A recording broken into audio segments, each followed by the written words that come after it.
Hello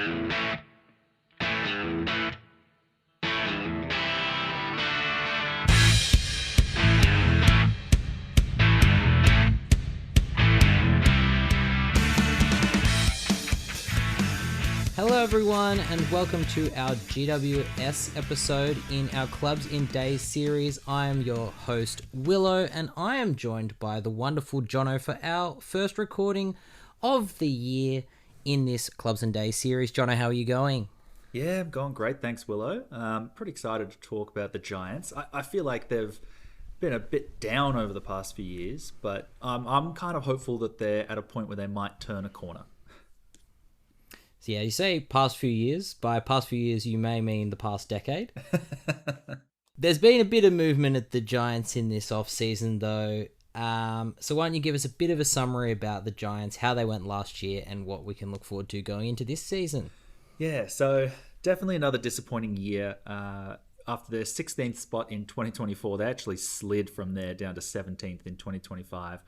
Ended up with the 2 wins, 10 losses, and a percentage below 60. So a little bit disappointing.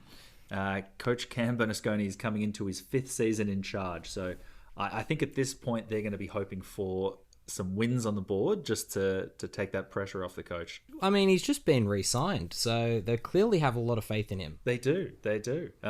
Clearly the game plan they're excited for, and I think to be fair, I do think they've had a shortage of talent in the system, and I really like what they've done this off season. I think there's some pretty exciting movement. So maybe we'll get to that before we talk about the game plan that they've been running with. First of all, very big in coming from my beloved Hawthorn Hawks, and that is Tilly Lucas-Rod, who's coming in as the experienced backline general that they are. And pretty much a 1-for-1 replacement, you would say, for Cat Smith, who has decided to retire after, 10 seasons in the league. Another very experienced player, well, not very, I guess, but more experienced than a lot of players across the league, is Poppy Bolts, who is a premiership player, despite being so young, coming in as another key tall defender. Yeah, they've clearly addressed the need to stop the opposition forays forward, and I reckon they've done pretty well with these two. Yeah, absolutely. And then on top of that, they've brought in 6 draftees through the national draft and the preseason draft. And yeah, they've got another very high pick, pair this time. So Scarlett Johnson was taken with pick 2, Kiera Yerbury pick 3. And then they've also brought in Yasmin Janšek, Maisie Evans, and Sophia Gaukroja, which is a name I'm realizing I have not said out loud before this very moment. So apologies if I have said that wrong despite reading it many times. In terms of the game plan, though, so the Giants are really looking for that run and carry. I think of all teams in the league, they're probably the strongest on making sure that they're trying to move the ball fast, moving it by hand and on the outside. Honestly, when it works, it looks really good. So I mean, it's a couple seasons ago now, but that round 1 game against the Bulldogs to open their 2024 season, I think that is their game plan working to a T. It was fast, it was exciting. The risk, though, with this sort of a game plan is when you turn it over, you're going to get exposed. And that ball is going to be coming quickly the other way. Often your defense is going to be out of position. It also requires you to get possession in the first place. And last year, the Giants lost Elise Parker early, and they were really struggling to win the contested possession and to get their hands on the footy in the first place. Yeah, absolutely. That injury to Elise Parker was a real killer, but it did allow us to get a lot of Zadley Goldsworthy midfield time, which as fantasy coaches we loved. Absolutely. So one of the other players that was in that forward line for the GWS Giants was Tarni Evans, who we were quite surprised after thinking that she was going to be a star defender, but really impressed up forward. And Mel had a chance to sit down and chat with Tarni about the Giants, so we'll now jump into that interview. Welcome, Tarni Evans, to the Free Kick podcast. Thanks for joining us. Thank you for having me. Excited to be here. Excellent. So we're a few weeks into preseason. How are you finding it all so far? Yeah, it's been great. It's nice to be back into it. As we all know, have a pretty long off season, but it's so good to be back into it. And yeah, it's nice to be around the group more and training heaps. So it's been fun. Yeah. Yeah. So like we are kind of, I guess, early in the preseason, but with the Yeah. season starting in a few weeks or so, like GWS are starting with an absolute bang with a double header at NG Yeah. Stadium, which sounds Yeah. super exciting. I mean, I'd be excited to see such a huge home ground crowd. How do you guys feel about it? Yeah, absolutely frothing. I think it's cool. It's so exciting. I don't know. I feel like it's been on the cards a little bit, like for the past few years, been kind of talking about whether it'll happen, and now it's here, and we're all just pumped about it. So yeah, that's cool. I can't wait. It's like it's funny. There's different like two different communities with an AFLW crowd and a AFL crowd, and it's awesome to see that maybe they'll come together, and that'll be really cool. It'll be cool to see and cool to play in front of. So I'm pumped. Yeah. Yeah, I reckon that'll be a massive excited crowd as well. Yeah, Um, yeah. so you're coming into your seventh season now, after being drafted for the Giants back in 2020, and your fourth season in the leadership group, which is crazy considering you're only 24. That's a lot of experience already. How have you found your leadership style evolving, given that you've been a leader for quite a while and around the club for a long time? Yeah, that's a good question. Yeah, I think when I first got into the leadership group, I was very unaware of what my leadership style probably would be. And there's a lot of big learnings really quickly. But I think for me it's probably around my energy and being myself, and I guess like making people comfortable and trying to get the best out of your teammates. But yeah, trying to be on a level playing field with the group, and yeah, working for the group, not the group working upwards, if that makes sense. Yeah. But kind of making connections and being myself, and then like trying to lead through action for me. Yeah, but it's definitely grown. My goodness, I definitely felt like I wasn't sure what I was up to for the first few years. So it's cool to be here, and it's been a pretty exciting journey. Yeah. Yeah. And like one of the most experienced players at the club already, which feels crazy as well. Yeah, man, I don't know. What are you To be working honest. on coming into this season, either like leadership wise or game wise? Like, what's your focus? Um, whoa. I think I've this year been focusing, I guess, because I've been um now I feel solid in the forward line, individually, focusing on just making those connections in the forward line, and having like a detailed system with the group around me in the forward line. So I'm super excited for that, just getting joy out of our group, and loving that, and like being able to feel belonging and being connected in that forward line group, and then individually working on probably more like my contested work and a bit more around that side. So being that taller key forward, working through that a bit more. But yeah, just feeling a bit more connected within the group and in that forward line. Yeah, given you are so tall and such a utility, like you're settling in the forward line now, but you've really been a bit of everywhere around the ground. I Yeah. was wondering if you were going to, throw in a rogue ruck focus Right. season just to mix it up. Yeah, hopefully I'll say you never know. But yeah, hopefully be holding the forward line for a little bit this year. Yeah, nice. That's awesome. Yeah. So settling as well, we're talking about settling. Cam Bernasconi, coach, has been coach for 5 years or so, and he's locked in for another couple, which will be nice and like give some continuity and some more time to execute on the game plan for the Yeah. Giants. What's been his focus or priority for the squad to be thinking about this preseason?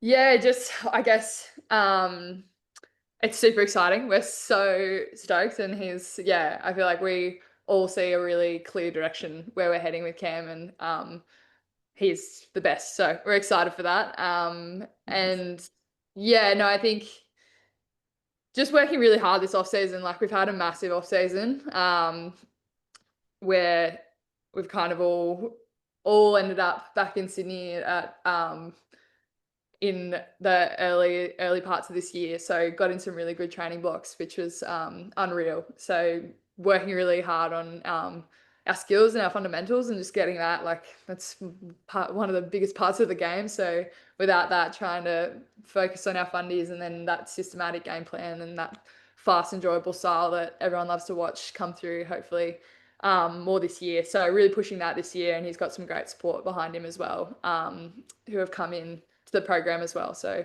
that's been awesome to see. But yeah, no, really excited for what we're going to bring underneath Cam this year. Yeah, nice. And I love that you mentioned like the fast, fun game style. Like that is one of the perks of watching GWS, is it's so exciting to watch. I think I might have seen a quote from Cam maybe last season though, mentioning like wanting to keep focusing on that, but also like tightening up some of the turnovers and the defensive side. Is that still a focus? Yeah, for sure. For sure. I think our game style, especially, like, it's built off defense. Like we're yeah, it's really built off what's going on defensively for us, and bringing that pressure and those come forward and putting pressure on our opposition. So yeah, we've been really looking at that this year, and how we can improve those turnovers, especially in the forward half. So yeah, that's been a big focus as well. Yep, nice. Good to hear it. I guess then in the forward line, you and Georgia Garnett have made up a large portion of the scoreboard last season, with Georgia leading for marks inside 50 and you leading on the goals on the goal side. How have you found like working with the group to share some of the load around some of the other like small and medium forwards? Like what's the relationship looking like between the forward line? Yeah, no, it's cool. That's what I was saying before. I think it's getting a bit of continuity within the forward line this year. We've got a fair few new players that look like they'll roll through there. So that's unbelievably exciting. But also, yeah, trying to find that continuity and like between the mids and the forwards as well, and trying to get more scoring throughout the lines, really. But yeah, no, it's been a focus, but it's more just trying to find that system and those connections within the forward line for us to start with this preseason. Yeah. Yeah, makes sense. And one of the exciting young players that I assume we'll be seeing through there is Kira Yerbury, who has drawn some impressive comparisons to Zala Goldsworthy on her power and defensive pressure. Is she someone that we might see more in the forward line, or because she has a bit of mid-forward experience, is she more training with the midfield? Yeah. She's the best. She's so fun. She'll be unreal this year. I'm sure. She started flying, so yeah, really great character and also great footballer. Like immediately just come in and made an impact. So that's really cool. And yeah, no, I think she's got almost that utility card as well, like because of her power and her speed and her endurance, and also just her skills in general. I think she will probably look through mids and forwards a little bit. Yeah, nice. That's cool. Right. I guess then in the midfield we've got hopefully the return of a fit Elise Parker season. Yeah. How's she looking? Yeah, unreal. Yeah, and Parky's flying. Yeah. She's looking great. Parks is unreal. I mean, she's come back straight back in and is just the beast that she is. Like, just she's impossible to stop, Parky. So she's looking great for this year. Yeah, fantastic. Yeah. I mean, yeah, she's such an important part of the midfield and so great to watch her. I guess with her back though, like we saw Zali Goldsworthy pick up a bit more keep a bit more in the midfield rather last season in Elise's absence. With Elise coming back, does that free up Zali a little bit more, even more for the forward line, like we saw in a few of those games? Possibly. I guess that we're trying to kind of figure out where that's going to go this year, but I think she'll look as well, the same as Kira, probably roll through mids and forwards, which will be exciting. Yeah, a bit of both. Yeah, so many good options. So it's really like how you fit them all in, where everyone's gonna yeah. Very good. I mean, speaking of so much great talent and how to fit it all in the ruck lineup, well, there's another good few options here. Elise O'Dowd, who has that amazing like athletic run and carry. Oh, sorry, Eilish. What did I say? You're right. Pretty close. Eilish. Sorry, I just realized what I said. Eilish O'Dowd with her incredible run and carry and athletic build. And then we also saw a little bit of Grace Koch last season, who unfortunately suffered a few injuries. And then Fleur Davis as an impactful tap ruck. Any thoughts on how those guys are going to structure up in the ruck? Is it going to be kind of a prominent couple?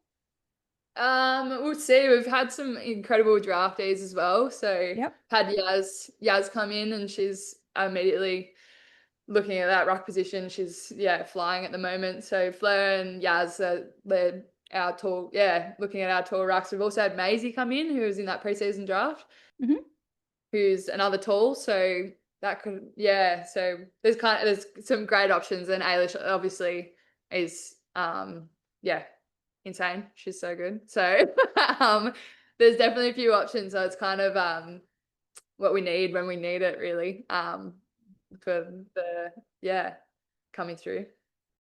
Yep, they won't be needing you. Hopefully not. Oh. And then some of the other new talent you guys bringing in the defensive line. So obviously fullback Kat Smith has retired, who was our interviewee last season. But a couple of great new additions in ex-Hawks skipper Tilly Lucas-Rod and Premiership Lion Poppy Bolts. That's a fantastic pickup. How have those guys fit in? Yeah, unreal. They've both slotted in. They've just injected some like insane experience, obviously, through Till. Like, they're so great, and the detail and the skills and the fundamentals and just the leadership as well has been incredible. And then Poppy's just like, she's firing. So yeah, that's been unreal to see her come in as well, and just bring the experience straight away and the knowledge, and just having a solid head straight in. So yeah, it's been awesome. Like, it feels like a pretty solid back line, which has been fun to play against as well, and also pretty hard. So to start this preseason, but they've both just added immediately to the program. And I guess someone else, an exciting talent brought in, Scarlett Johnson, who I believe is both halfback and wing. Has she been kind of fitting in the back line there, or has she?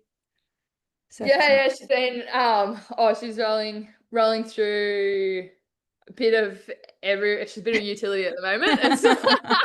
A trend I'm noticing.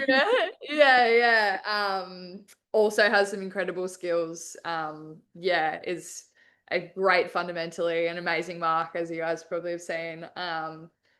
Great character, one of the best as well. So that one's glad I'm not burner. This is actually, now I'm thinking about it. Is they're gonna play anywhere. So again, Scar's come in and been killing it. So that's another great player that's added into the program. Yeah, very cool. Just staying in the backline, one more question about Izzy Huntington. We saw her have a huge season last year, working overtime back there. How have these additions does that free her up a little bit to move a bit more forward, or like, what's this great like new backline talent influx kind of opening up for Izzy this season? Yeah, no, it's pretty cool. I think Izzy's, as we saw last year, Izzy's had an unreal season in the back line, and being that intercept, it's got best hands in the game. But she's pretty solid down there. I think that's looking like she'll be still have those intercepts and still be that option down back for us. So she's killing it this year. Another great season from her down there, which will be awesome. Very cool. And just one final question that we like to wrap up with, which is, we've spoken about a lot of exciting players, but if you had to pick one who's going to have a breakout season in 2026, who would it be? And for context, Kat Smith last season said you, so you get to pass the forward. Wow. Okay.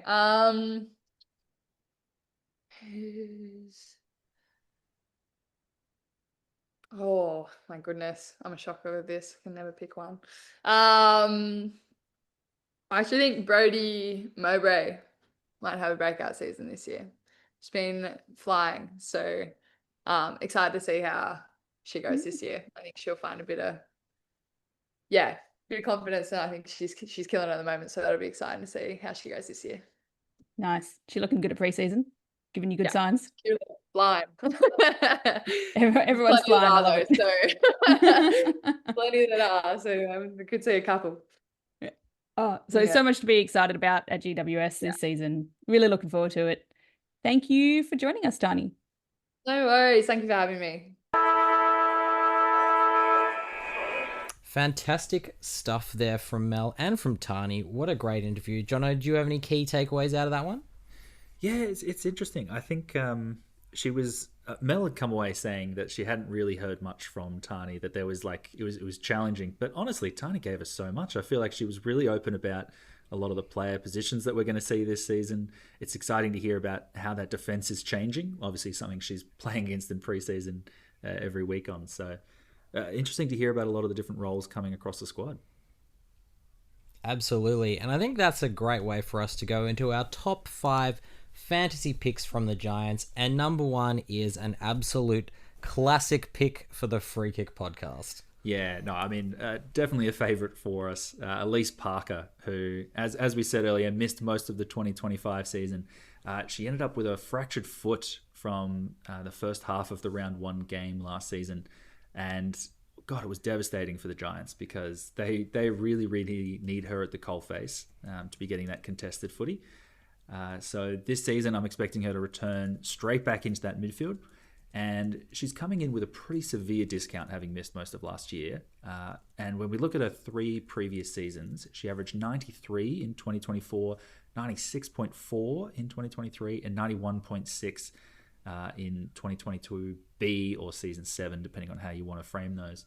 So more than capable of scoring. And a lot of these seasons as well were sort of before we saw the longer game time, the increased fantasy points that I think we've been seeing in recent seasons. Yeah. So I think there's definitely scope for her to make it up to a 100-point average. And she's doing this through her bulk tackles and just winning contested possessions. So I think Elise Parker is one of the more obvious picks we're going to see this season. So rather than try to sell her as, what an undervalued player, because I think that's pretty much a given here. What I'm looking for is, are there any flags that we should be worried about? So things that might prevent us from picking Elise Parker. I think the main one for me is that she plays for GWS, but I think the game has, as we know, it's moved towards a sort of an outside transition game, and that doesn't necessarily suit Elise Parker, but we know how good a player she is. So I think that even if like the 90 to 100 point average isn't there, I still think you're going to get at least like an 85. Yeah, absolutely. It's that outside transition game that had me worried as well. The one saving grace that I have here is I'm sort of looking at the early run that the Giants have this season. They open with West Coast, Melbourne, Port Adelaide and Brisbane in their first 4. And all of those teams are in the top 6 for contested possessions. West Coast and Port Adelaide in particular are bottom 2 for uncontested possessions. Both teams favour a pretty contested game style. So I think for someone like Elise Parker, at the very least, she should start strongly or have opportunities to score quite well in the early game. If we look at the last season she did play, so 2024, there were different top contested teams from that year. But in the 3 games she played against the top 4 contested possession rate teams in the league, sorry, this is a bit technical there, but we had an 81 against Port Adelaide, a 124 against Richmond, and a 116 against St Kilda. So I think when the game is on those terms, that's when Parker puts up the big scores. Yeah, absolutely. I think the only other worry for me would be that if they do decide to sort of slowly bring her back in, maybe she plays a bit of time up forward. We know that they've got really good marking options, but they don't really have sort of that medium tall option, and we know how strong she is at the contest. That's probably my only other worry, but yeah, it's Elise Parker. I think it's a pretty a reasonably safe one. Yeah. It's arguably their best player. I mean, Zali Goldsworthy, Tarni Evans would have a shout for that, but Elise Parker at her best is a very, very good player. So unless they try to ease her in, which, for someone who's been off their feet for a lot of last year, maybe fitness levels is a concern as well. It's something we're going to have to monitor in these preseason games. Absolutely. Number 2, another favourite, and I mean, you just couldn't help but bring the Hawthorn influence into this episode too. Yeah, absolutely. It took all within me not to just put them number 1. Tilly Lucas-Rod, the 83 averaging defender, superstar, traded across from the Hawks last season. We are very confident that they're going to be a top 5 defender yet again. ordinarily you would look at a high disposal defender going from a top 4 team down to a bottom 4 club, and you'd go, this is Christmas. This is amazing to see. One thing I would say is that the Hawks' territory battle wasn't as strong as you would think it was in 2025. So, I think the Giants only conceded about 4 more inside 50s per game. But generally, I think Tilly Lucas-Rod is going to have a lot more of the ball in their area, and this is going to be a very, very good thing. So when we look at what Tilly's season last year looked like, an absolutely incredible start. I think they were going 89.6 over the first 7 rounds with a low score of 76 and a high of 108, which is actually a pretty low banding in terms of, ceiling versus floor scores. I think they're one of the more consistent defenders that we saw across the whole season. Even with a quiet back half of the year, it didn't really, fall too much. It's not like they had a score under 40, which a lot of the big defenders did at some point. So I think their low was a 64. Yeah, it's consistency you dream of as a premium defender. Absolutely. Now, there's obviously a flag here as well, which I want to raise. Its potential upside, its potential downside, I'm not quite sure which way we're looking. So last year at the Hawks, Tilly Lucas-Rod took 52 kickouts, and that was more than half of what happened at the Hawks. However, the Giants have pretty much exclusively given this role in the past to Emily Pease, who took 90 kickouts last season. So that was something like 85% of their total. Absolutely enormous number. Now, obviously, if Lucas-Rod loses all of their kick-ins, then they're probably losing like maybe 9 points a game, I think, on average, which is terrible. If they get all these kick-ins, then they're probably gaining 6.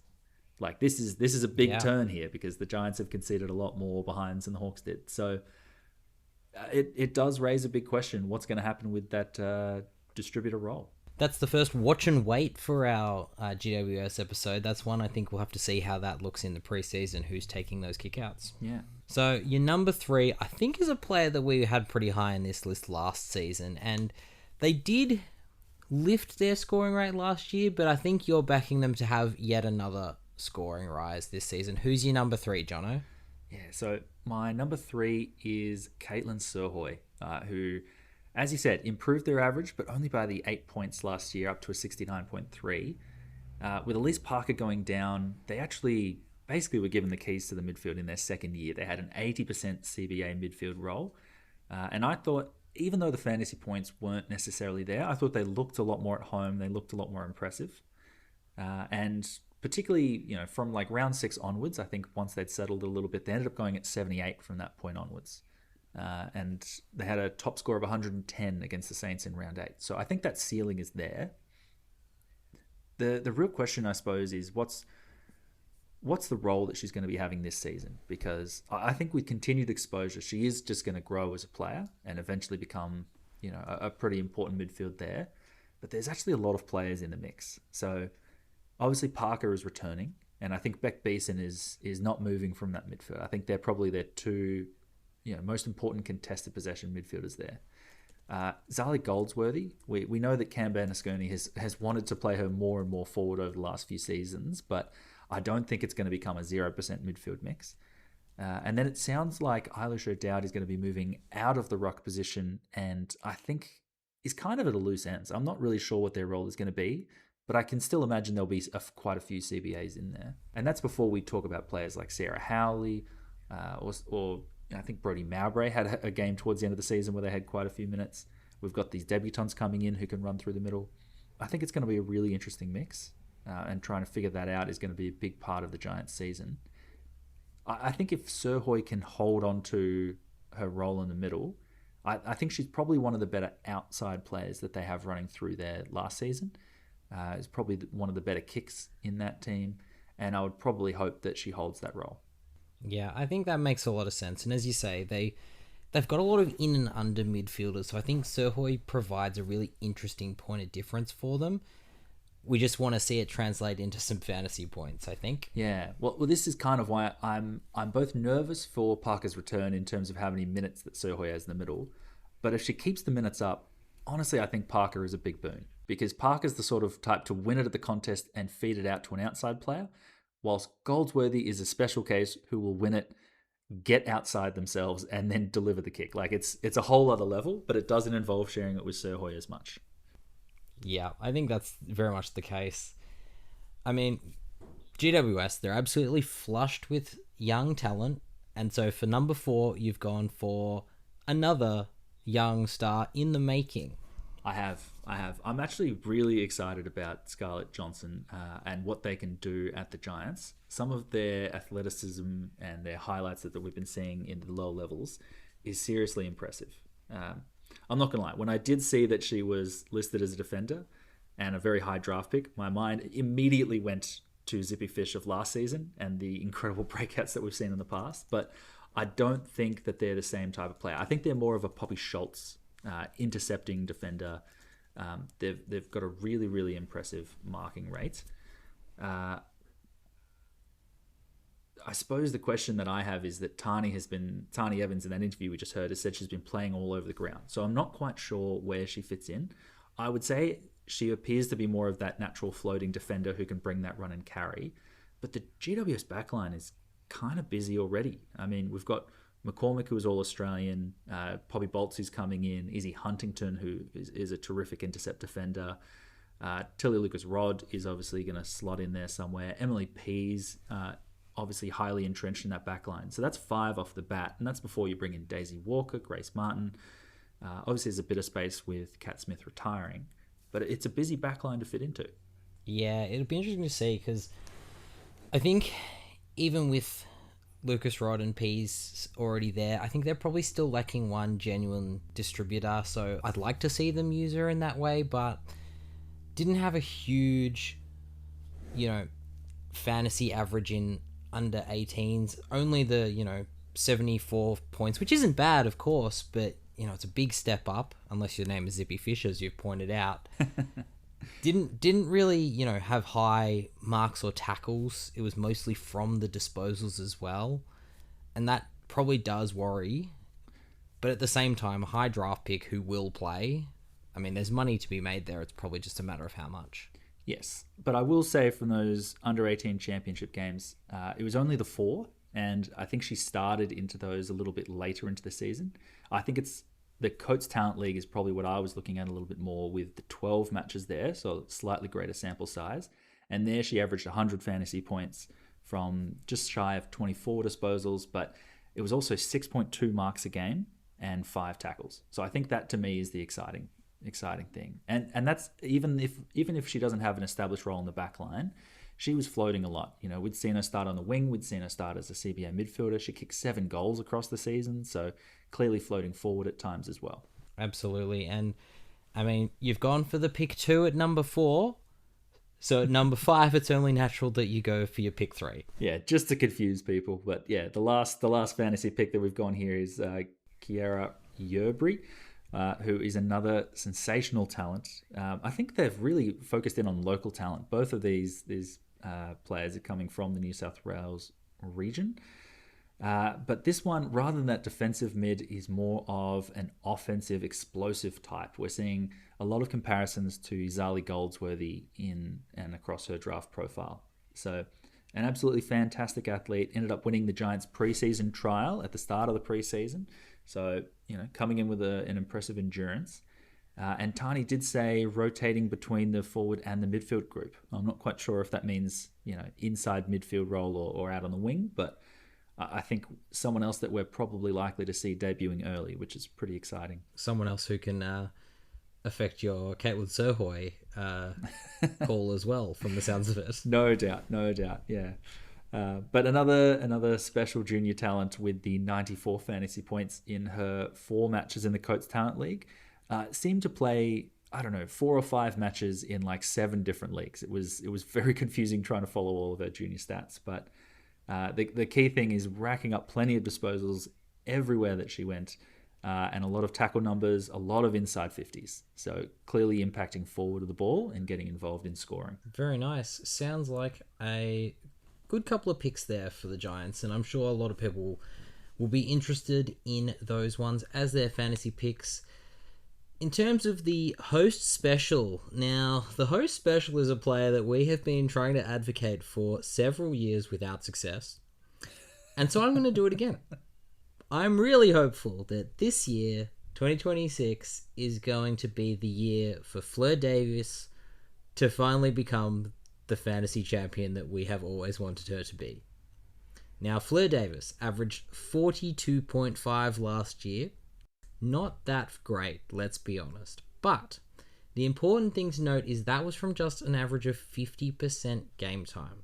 And while Eilish O'Dowd has been quite useful around the ground and up forward, it was pretty clear that the Giants needed a little bit more in the ruck department in terms of actual ruck work.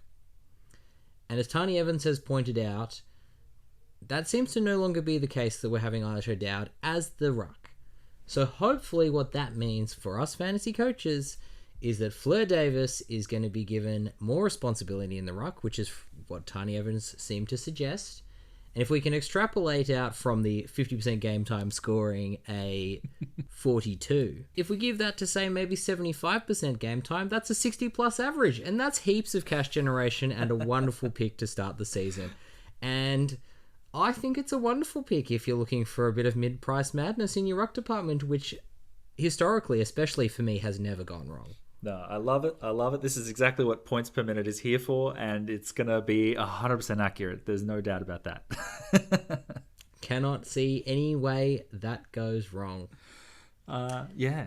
Are we confident? How confident are you that Fleur Davis is going to hold onto that rock spot the whole season? Not at all. Not in the slightest. I mean, for all we know, the draftee, Yasmin Jarshank, could be the player that comes in and takes the ruck role. I think that was another one of the players that was mentioned by Tarni. I mean, who knows? Let's be honest with the Giants. It's a tricky one to pick, but I think also there have been some changes to the ruck rules this season, and I think that is probably going in Fleur Davis's favour, probably with her height over someone like O'Dowd. You know, at the centre bounce, you would hope that she's winning more hit-outs.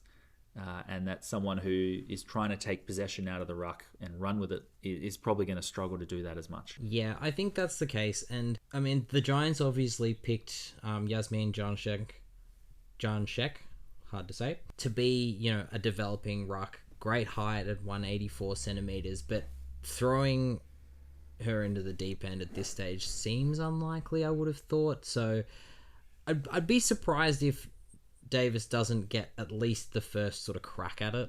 And if she gets, 4 or 5 games at that 75% game time averaging 60, that might be all you need to make the money and then jump ship. No, I do like it. I think value is getting more and more important by the season, so having that opportunity early, I'm sure someone like Mel will be jumping on immediately to start the season. Well, I mean, Mel usually just picks a random ruck that debuts who then gets removed the next week, so I'm hoping that that's not the case. I think that'll probably do us for the Giants.